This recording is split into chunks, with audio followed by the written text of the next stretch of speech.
Hey, hi everyone. I just wanted to spend a few minutes going over the major project for the semester. As you know, we've been working on the components of it throughout the entire term, and I have been providing you with feedback on the pieces of the puzzle that you'll be putting together for this final project.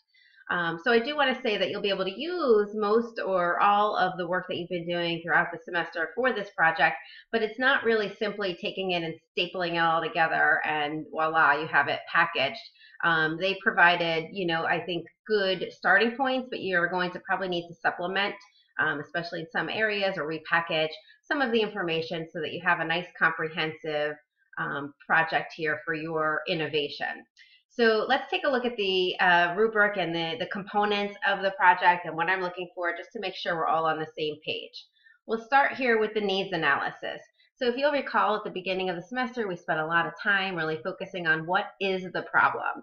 And this is the part where you're really providing that information. So this should begin with a very succinct, clear problem statement. I would even suggest you using a header, problem statement, and then it just being a sentence or two, making sure it's very clear what the problem is. Then the next part is really where you're providing a summary of that evidence.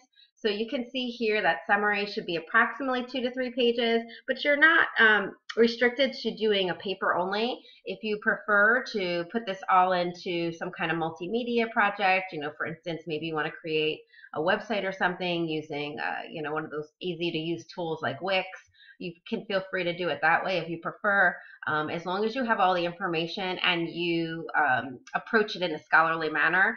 I think you'll be okay. So the first part then is the evidence of why you believe that's a problem. And you can see here, I'm looking for you to draw from your empathy interviews. You may need to go above and beyond what you had initially conducted. I've been kind of giving you that message throughout the semester. And then also I want you to integrate scholarly sources. So you had to do this early on in the semester, but you may need to supplement and add to what you had initially done. The backup documentation, this can be kind of at the back of the project. I would probably label it like an appendix. And basically what this is the summaries of each empathy interview, and for any of the scholarly articles, just a small 2 to 3 paragraph overview of the key takeaways of each source. So it's kind of your backup documentation, and then the summary of evidence is a much more integrated look at it. So it's not, so the summary shouldn't be source by source, like here's what my first interview said and here's what my second interview said, but rather the summary should be themes. So the themes that emerged from hearing all these interviews and looking at all these data were A, B, and C. And then the A, B, and C has to be cited, of course, using in-text citations, and we're using the APA style format, and of course at the end of your paper as well, or project, whatever format you're using. Okay, so that's the needs analysis. That really sets the stage for the why of your innovation. Now you're going to talk about the what of your innovation. And again, this will be a 2 to 3 page summary or its equivalent. And here I want you to be very clear about what your innovative practice is. So if it's kind of a reboot or a reimagination of the teacher evaluation process, or better utilizing professional development to increase student achievement, increasing the career component of your the curriculum. So whichever piece it is that you focused on, you're going to be really clear about what that innovation is and what the goals of implementing that innovation are. So I'd like you to explain why you think it's going to be effective. Now, as we talked earlier, and we had this conversation with the superintendent and assistant superintendent that we chatted with earlier, sometimes innovative practices may not have research behind them because it's a brand new innovation. It's a new way of doing it. So you'll get to the assessment plan in a moment about how you will gather data to find out whether it's working the way you intended it to work. But the idea here is that if there's any evidence that pointed you in this direction about why you think this innovation would work, this is the place where you would integrate it. Okay, then going back to the appendix part again, you want to provide at least summaries of at least 3 of the resources that you use to help you determine this innovative practice. So this isn't the problem part, but more, what got you thinking about this direction? Was there another model in another school that might have triggered this? Was there a research article that you read that talked about mentoring and you thought, wow, if we could take that and then apply it in this new way, that would be great to really support teachers, like the new teachers. I know, that's one of the areas of focus for this class as well. So so we're starting off with the why under the needs analysis, then the what under the innovative practice. Now the assessment plan piece is where you'll describe how you will know whether or not your plan worked.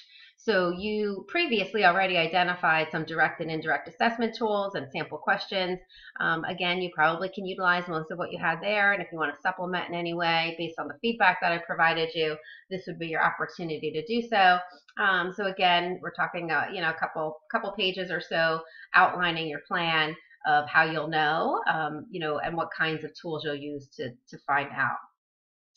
Okay, the next piece is the communication plan, and the communication plan is basically your opportunity to share, okay, so you've got this great innovation, idea, and you feel pretty confident that it's going to work and you know how you're going to assess it. Well, how are you going to roll this out to the community?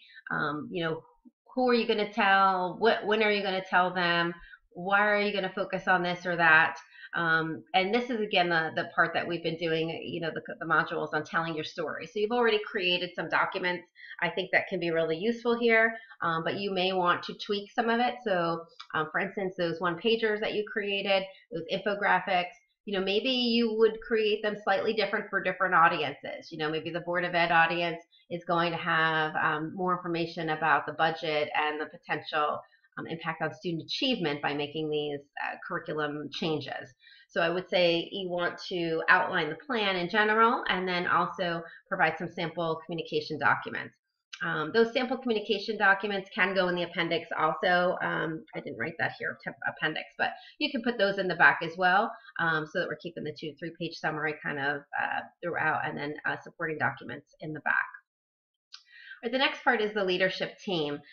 This is where this can be a little bit briefer. It might even just be one page, but basically, who are you going to be inviting to be a part of the leadership team? I think one of the things that you've discovered throughout this course is that you shouldn't really try to approach these innovations by yourself in a vacuum. You're a part of a system. So who are the key players in the system that you want to have you help develop and implement? So you may have had the idea, but as it kind of percolates with the other school leaders, it may shift and modify, and that's fine. So the idea is that you want to think about who you would invite. Why did you choose these folks?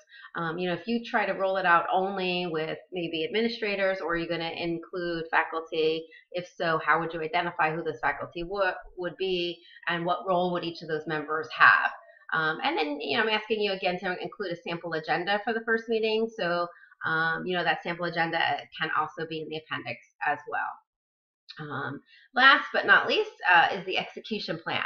So now that you have the entire, kind of plan mapped out, now it's about how would you actually implement. Of course, we're not doing that in this class. There's no time for that, and you may not have the power to do so, given that you're not necessarily in a school leadership position yet.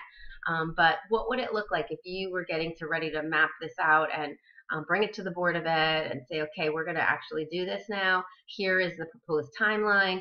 Here's what we're going to do in each month. You kind of did this with the communication of who you're communicating what to when, but now you're actually going to be focusing on the actions that you'll be taking in order to implement this. And as you do this, you'll discover that it takes time. Most times you can't just say, okay, we're going to do this and we're going to start in September.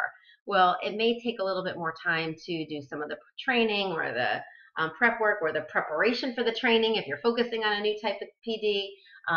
So you want to think about what kinds of actions you'll need to take to make sure that this innovation gets implemented the way that you wanted it to be. And you can also identify any potential roadblocks and how you might handle those issues. So what if there's in the midst of your innovation, the contract expires and now there's negotiations between the teachers and administration and the Board of Ed on a new contract. If that gets to be ugly? How is that going to impact your implementation plan? What if the contract ends up modifying the professional development hours? What does that mean then for what you're trying to do in terms of supporting your teachers in the district?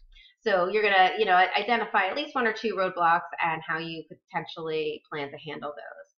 So it turns out to be kind of a lengthy paper, but again, this isn't something that you're starting from scratch with. You have all these components and you're packaging, tweaking, enhancing, and modifying, and then clearly, kind of putting that like academic ribbon on it to make sure that it's got an academic flavor, and then you'd be able to really have this project that you'd be able to kind of hand over to, a colleague and say, look, here's a plan that I had kind of mapped out, and I think you should hopefully feel proud of what you accomplished. And then in the back, in the appendix, you're going to have all these supporting documents, summaries of research and interviews, and also sample communication plans and sample agenda for your first meeting. And I think this is going to be a great product that you'll feel proud of, and hopefully you may be able to implement at some point. So don't hesitate to reach out if you have any questions. And I hope that this was helpful and clarified the assignment for you.